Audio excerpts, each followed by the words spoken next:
Good afternoon, everybody. This is welcome to this great meeting. Hope it's going to be great. It started with at one of the NorCal meetings, me just bringing up a subject that I was being troubled by, and that was, is there life planning during a pandemic? And you know how the Life Planning Network, we're a group of people who are supporting those involved with others having a positive aging experience. And for the most part, all of us preach planning ahead and helping to create our lives, with a plan and executing that plan. And it just seemed like it didn't really fit with today's pandemic situation. And, so the question is, are we teaching the same thing? Are we emphasizing planning ahead still in the time of pandemic? And it seemed to me that so many people are struggling with their health, with health fears, financial fears, don't have jobs, the income has changed, everything. And it could be both real or imagined. So is our message still relevant? Is it the same? I'm not sure. And the question is, how are you changing your message to your clients, your friends, your family? So personally, I want to share my personal story, and then Sarah's going to share hers, and we're going to go into some breakouts and hear yours. But for me, I understand the need and the benefit of planning. It's what I teach. Make a plan, take the first step in that plan, and the rest will follow. And while many things happen to us along the way of our executing our plans, I teach that you deal with these things as best you can along the way. Things break on a sailboat, so you deal with it. Things happen in life, you deal with them, but you still move forward with your plan. I thought I was an expert at it. And I find myself now sailing in circles in uncharted waters, not really knowing what's going on. And so there's a few examples of how I've ignored my planning advice. So like I just moved, and I was forced into the move, and I had to drop everything in order to execute that move.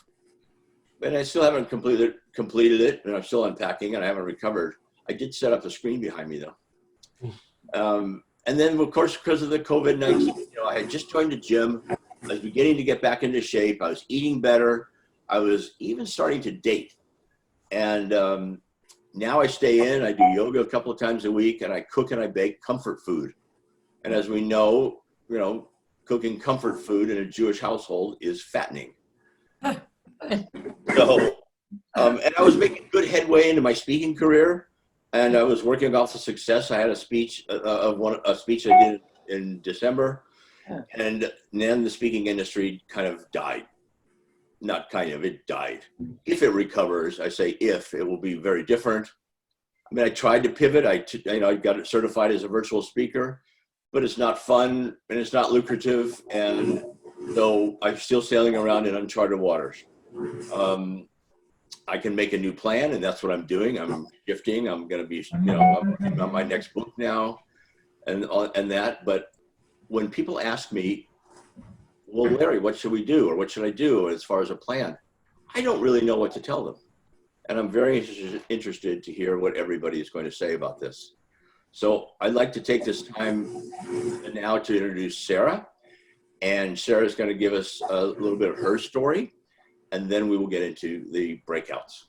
Thanks, Larry. Hi, all. I'm Sarah Geber. I know most of you, and some of you probably know my name.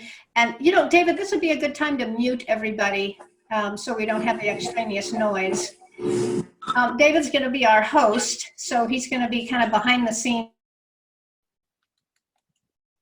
You muted me. Thanks. Sorry, I forgot to say except me. The pay isn't great. So. Right. Anyway, I know most of your names. Those of you that I haven't met personally probably have heard me or seen my name around.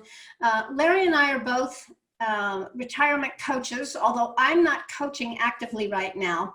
So my own sense of this, and I share Larry's concern about what are we doing for clients, and for me, it's people that I speak to. I also have a speaking career.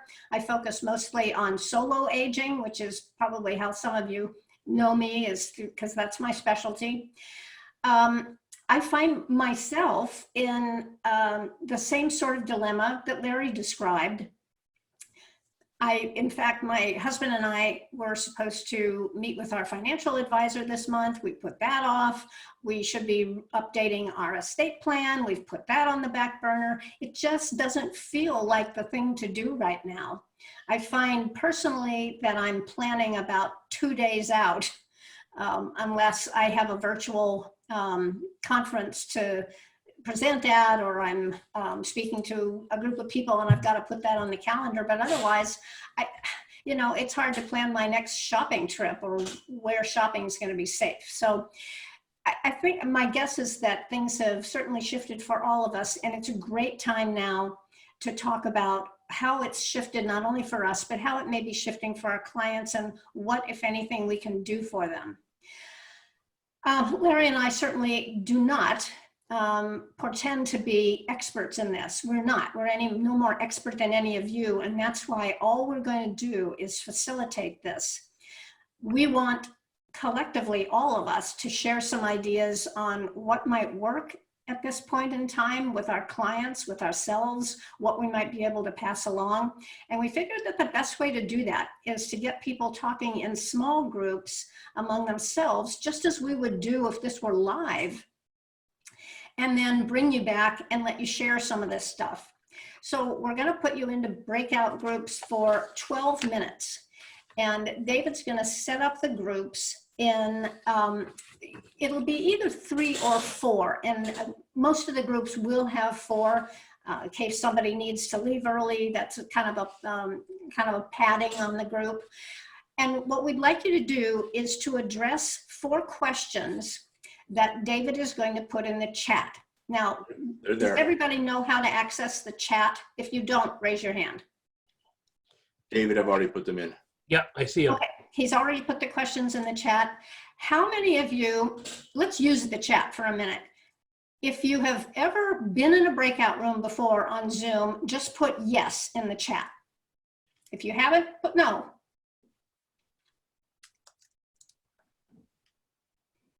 Whew, look at that response. Great. Most of you have. Okay, so you know how this goes. I don't have to explain it too much. What will happen is the screen will go black for a few seconds, and then your own image will appear again with 2 or 3 other people, and you will be in a small group with them. The chat should still show up. Those questions should still show up when you're in your breakout group. I practiced this with another group of people a few days ago, and the chat was still there. We're going to do the assignments randomly, so we don't know who you're going to be with in the breakout group, and it'll just be a surprise to you and to us. Larry and I are both going to be put in breakout groups, so you might have one of us in the breakout group, hopefully not both of us. And then what will happen, as you've probably experienced before, is a little window will come up after 11 minutes, and it'll tell you that you have 59 seconds until the breakout room is going to end. And then it'll go black again for a few seconds, and then you'll be back in the large group. Now, if you leave the breakout group, you can't go back. What will happen is you'll end up being in the large group again, and you'll just get to talk to David for a few minutes. So let that be a warning to you. Now, the other thing that I would like you to do, and this is important, is in your group, just choose someone who's going to be your representative, because we're going to call on the representatives of each breakout group to share for just a couple minutes what you came up with. What are some of the things that you discussed? What were some of your themes? What were some of the things that you think it might be important to share with the rest of the group? Nothing long and involved, because we just don't have the time for that in an hour. So just a couple minutes worth of sharing what you talked about in your group. Any questions before we start? If you do have, you can just raise your hand and David will unmute you. Sarah, I would like to just add something, which is we've come up with these 4 questions. I just put them in the chat box again, so they'd be most recent. And if you come up with a question that's not there, that you think, wait a minute, they missed the point, they missed this one, we'd like to know that too. Sure, yeah. So you can see the 4 questions. Have your values shifted? Have your priorities changed? Have you changed your teaching or coaching curriculum? And has the focus of your work and your own personal planning shifted from long-term to short-term or vice versa. And, just share some of that in your small group. Okay? Again, Sarah, how many minutes? 12 minutes total. Any other questions? No, we got a Then thumbs Pat, up from Bruce. Pat, Thank you for the thumbs up, Bruce. Do we get the 3-minute warning You'll get a 1-minute warning. to wrap up our own section? Yeah. Okay, good. are we ready? Let's go. As ever. I think we're ready. Go. Here we go. We go. Do we have to hold our breath? I think we want to start hearing from the different groups, and I'm assuming you all picked a representative who's going to talk for a couple minutes about what you figured out. And Larry, do you still want to be the recorder and put stuff in the chat, or you want to take turns doing that? I'm glad to do that.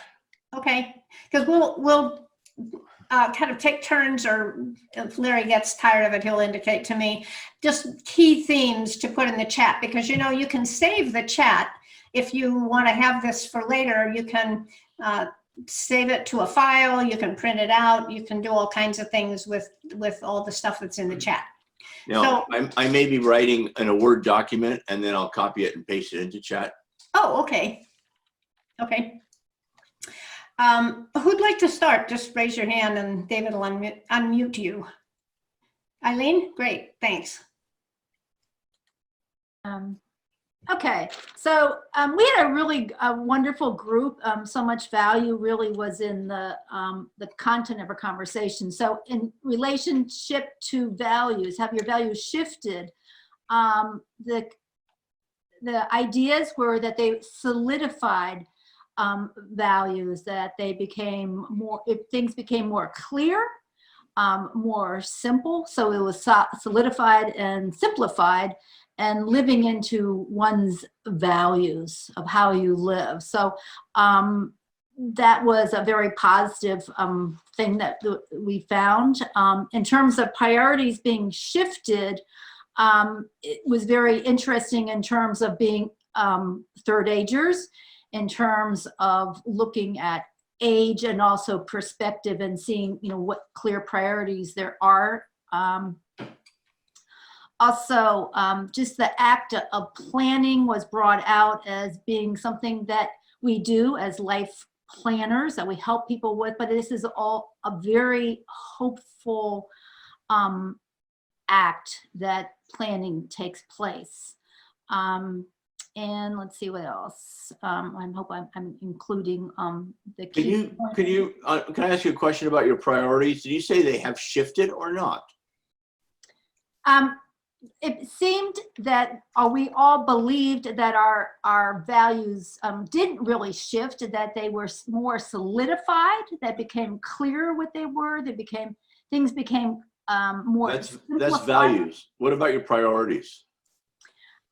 Priorities was, I'm gonna have to maybe ask Reed to help me out here. I have that in terms of time, like maybe focus maybe on a short term, but also the long term, and that there's a hopeful part to the planning. Did I get that right, Reed? Yeah, totally. Yeah. Got it. Okay. And then have you changed your teaching or coaching curriculum?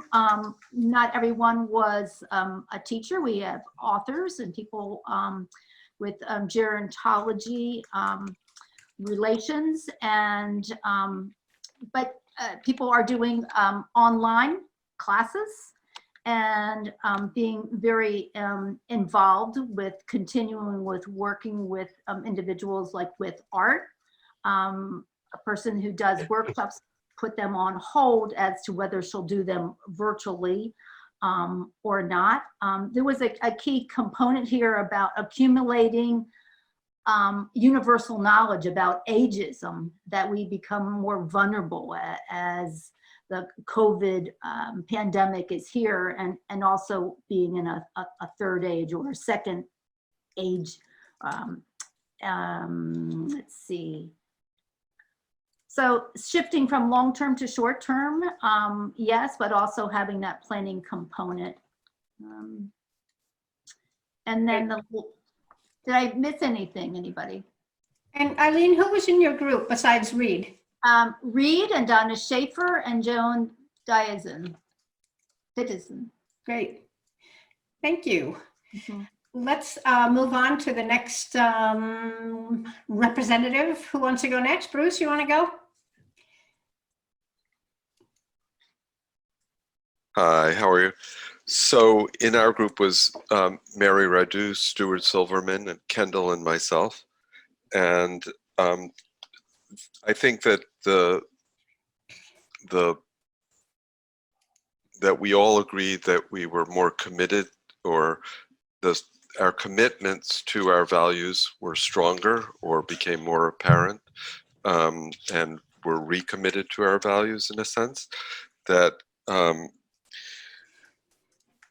whether those values were family or community, there was also a lot of openness to change that has occurred during this time. So the priority shift was, I think the priority shift that came up for many of us was because of the confluence of Black Lives Matter and COVID. There was an open chance to be open to the changes of seeing instead of being blind, or taking the time to consider, having the time to consider how we might change ourselves in relationship to the issues of Black Lives Matter. And so, and I think that was pretty consistent. I think in terms of another, I think Stuart was the one who polled those who he has taught and will teach and friends about whether to keep a course that he's teaching at Stanford the same. And the respondents to that, who there were 12 of them, basically said that they would prefer if he continued to teach the course as he had in the past, that the pandemic is part of life and should be responded to with the same values as in the past. So I don't know if Reed or Mary or Kendall have anything to add, but that's a quick summary of, I think, what we said. Great, thank you. And if anybody wants to, any of the group wants to add anything, Stuart, you want to add something? Hang on a second until David unmutes you. Okay. Go ahead. No, I just wanted to say I thought Bruce did a really good summary. I was giving a thumbs up, but since I got the floor. I just Oh, wanted to okay. give Bruce a little- Thank you. Sure. Then who'd like to go next to offer a summary for their group? Wendy? Oh, good. Wendy was my group. David, can I unmute Wendy? I'm doing. Okay. Now unmuted. In our group was Sarah, Joyce, and Barbara. And as far as values go, everybody said that their values remained constant, that what they believed in before is still the same. But what has changed, and I think other people touched on this as well, is priorities.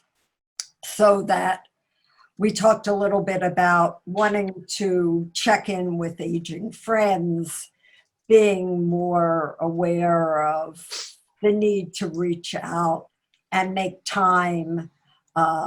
One person in our group said that, I think it was Sarah or Barbara, that they're so busy that it's hard to find the time, but they definitely want to make that time to have phone calls, Zoom calls, and connect with others. Another point that was made was creativity. That one, in a way, silver lining of this pandemic is it's forcing us all to be more creative.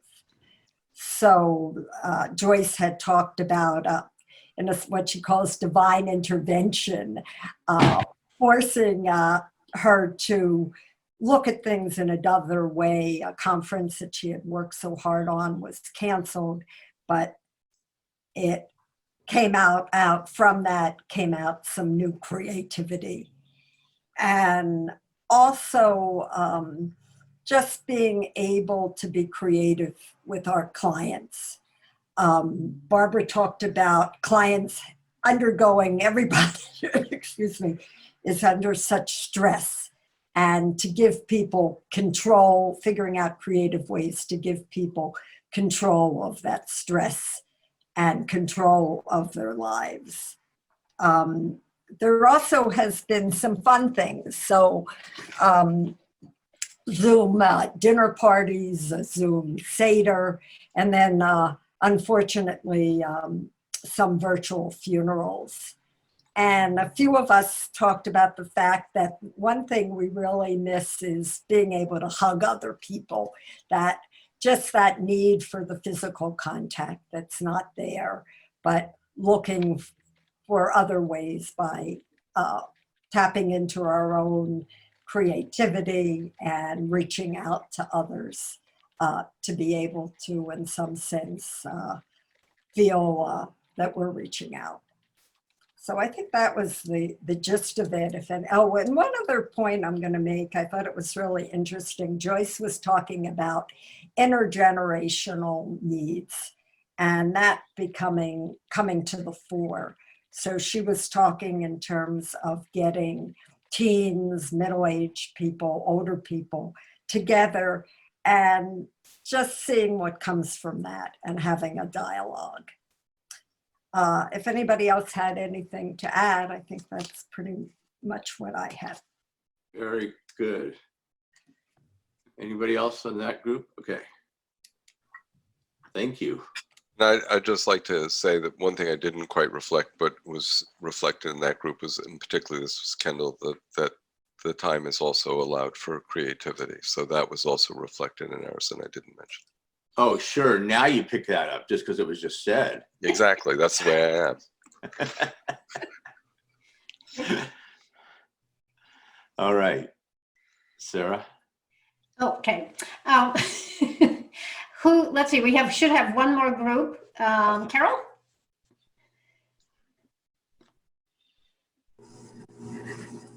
We had our group of 3 were Amy, Dawn, and myself. And we found as we looked at our values that they were strengthened, if anything. And but quite often it took a focus of new forms of our lifestyle and the way we operated. One person is a financial planner, and her new lifestyle was allowing her not to get out in the traffic and go to clients, but to actually fine tune and choose those that she wanted to spend her time with. Another person's lifestyle was being dragged into the technical world, where her preference was always to have interaction with clients, and found herself teaching a Zoom curriculum, screaming, but it worked. One person has found that her communication and conversation with people is an emphasis since she had retired from her job, and that's been also strengthened in that way. So I think that we're all on track with what we want to do. Maybe it's not just the way we want to do it, and the planning in some cases was tuning into the new lifestyle and making that work. I expect that once some of the situation makes it easier to communicate with personally, I have a lot of my businesses in my own city, that it's going to be strengthened and be truly a green light. Now, what would you add, Dawn and Amy? If you What want about your priorities? I think that they were really in tune with what we had been doing and just maybe having to change our style of the way we do it. You know, it strengthened, if anything. Thanks very much for everyone who reported out from their group. Amy, was Now, that a hand There's raise? one more group, Oh, there is. Oh, sorry. Who's, the group I was in. okay. Who's your scribe? Was someone scribed for me? Yeah, I'll try. I don't know what I'm going to say yet. We had so much going on. It was myself, Pat, and Marcy. And what's Marcy holding up? Oh, she's holding up her dog. Okay. Looks like a llama. It does look like a llama. Yeah. Unmute her. Oh, she wants to talk? She wants to talk. Marcy wants to talk. The dog wants I want to hear the report. dog talk. Okay, speak. I apologize. We're having a huge thunderstorm. When I moved down here, I didn't realize this was the city of the most lightning strikes. It's a huge thunderstorm that happens in the afternoons. We've been doing rain dances because we need the rain, but the dogs actually get really wigged out by the thunder. Sorry. Yes. I don't usually bring my dog to meetings. You have to get her one of those thunder shirts. Yeah. Yeah, Anyway. hold them tight. So Marcy and Pat and I were in a group, and Pat started out with something amazing. I wanted to have her hold it up and show everybody in just a second. And that is that we pretty much all agreed that values were the same. Pat said that her priorities were the same, but in an effort to try to be able to grasp all the things that are going on in her life, and there's so many things happening. You know, she's lost clients. She speaks, she writes. Clients aren't spending money. That's what I'm finding as well. Everything is basically disrupted, and it was a disruption until Pat created this awesome 3D, awesome visual that she's going to show us. And now Pat would hold that up now to the camera. Before I show you the piece, I want to add, my husband has early stage dementia, and dementia is called the 36-hour day for good reason. When you add COVID into it, and we don't have a car, he can't come out. He has serious immune deficiency. So we're dealing with multiple caregiving issues and everything. So I first made a list of all the priorities that are non-negotiable, and there were 14 of them. And I think this is true with many. It's not like we could say we can take care of this but ignore that. It was like they all had to fit in. And I had an image of they were all crushing me and overwhelming me and putting me in an impossible state. The second thing I did after making a list is I set it aside, tried to forget it. Took the same number of pieces of colored paper and instinctively just cut them into shapes. And one for each of those without thinking about what it represented. Third is I shuffled around to play with them and put it up. Let's see if I'm pretty much there. And this is the result. That's great. From a distance, it looks like art. When you look closely, each of those shapes, colored shapes, has a different priority listed on it. Yeah. And it's Pat's way of balancing and making it. It's like making a list is what I kind of compared it to. So Well, great. beyond that, I want to say that doing it took away that image of I'm being crushed by impossible demands into it all fits. And where it doesn't fit in the current context, the white background is the mystery, wonder, who knows? Right. That's fantastic.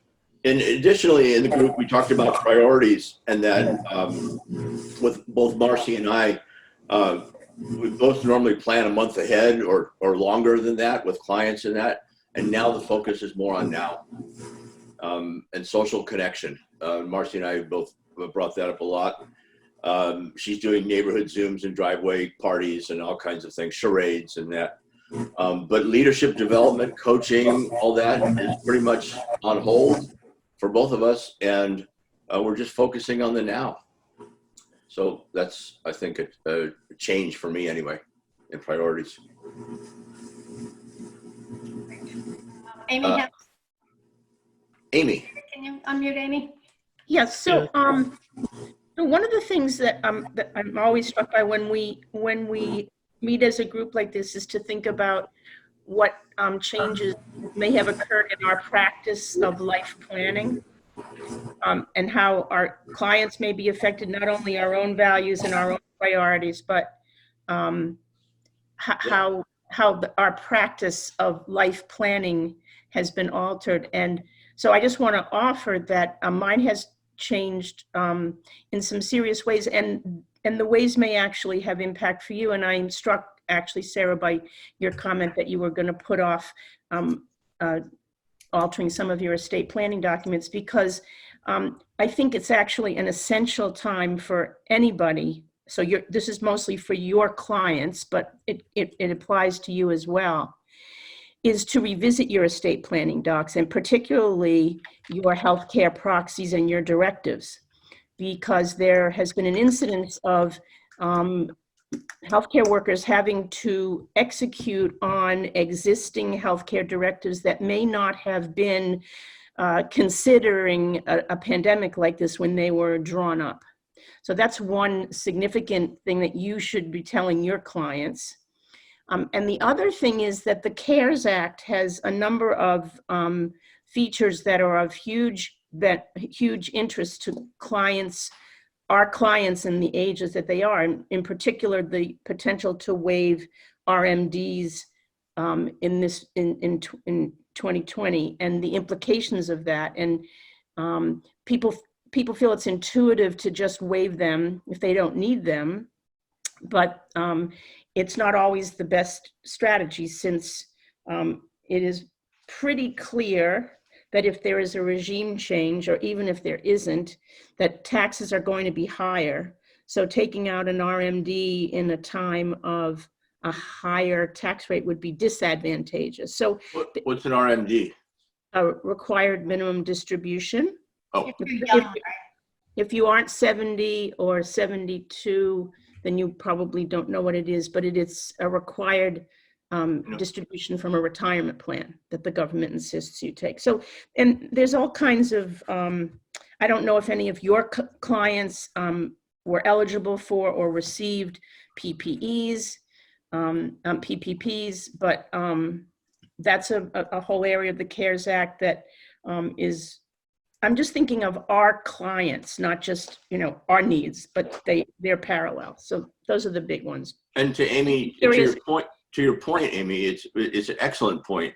And also, let me ask you this: are you, as in, like when I'm teaching coaching retirement and talking about future plans, oh, what are you going to do 5 years, or we're going to do this, we're going to travel, or whatever. That's changed a lot. I'm finding clients going, I can't even think about 5 years from now. I just need to focus on today. So I think I offered this in our group. The only thing that my clients can't plan ahead for is travel and vacation. Almost everything else in their plans remain the same. So what has ended up happening with many of my clients is that their living expenses are greatly reduced. They don't have the cost of eating out. They don't have the cost of travel and entertainment. So in many cases, and again, it's a function of my clients being of certain, Right. socioeconomic class, and it's not really fair to answer that question just based on my clientele. But I don't think long-term financial planning has changed in any way at all. In financial planning. Yes. Right. That's my area of expertise. Right. And my area is non-financial planning, and that's changed dramatically. Yeah. But What do you do all day? So housing certainly has implications. People's plans on going into congregate care facilities. As we discussed the other night, a friend of mine is involved in a study on being undertaken by the University of Minnesota, looking at the causes of death as related to people's advanced directives. that many people, there's a belief that many people died because they didn't foresee a pandemic when they created their advanced directives, and therefore they weren't cared for in ways that they probably would have wanted to be given the possibility. So that's another aspect of planning that needs to be reconsidered. Right. Well, folks, oh, Don, did you want to say something? Something else that I think of and really hasn't been talked about very much and would hit the elder population. When I see some of the costs, the bills that people are getting for the hospitalizations for COVID, it is beyond my comprehension. Really? Just thousands and thousands and thousands and thousands and thousands of dollars if they've been, if they've had to be on a ventilator. And I don't really hear that being talked about very much, but. So Don, let me address that because it's a huge, huge point of conversation. So enter Medicare Advantage plans. Okay, folks, yeah. Many people have been seduced into buying Medicare Advantage plans at very low cost. And they sound really good until something like this happens. They're not, when a catastrophe hits, they don't cover, there's no free lunch. If you have a Medicare Advantage plan that's significantly priced less than a full supplement, there's a reason.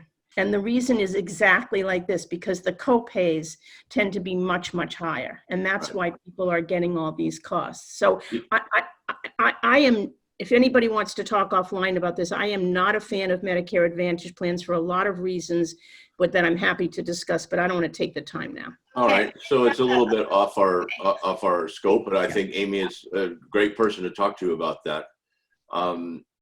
Does anybody have any closing comments about today's subjects, priorities, values, what you're teaching, shorter term, longer term? I think we've come up with some consistent subjects. And Sarah, did you want to address those? No, I think that we are just about at the end of the hour, and I'm a really firm believer on ending things when we say we're going to do that. Right.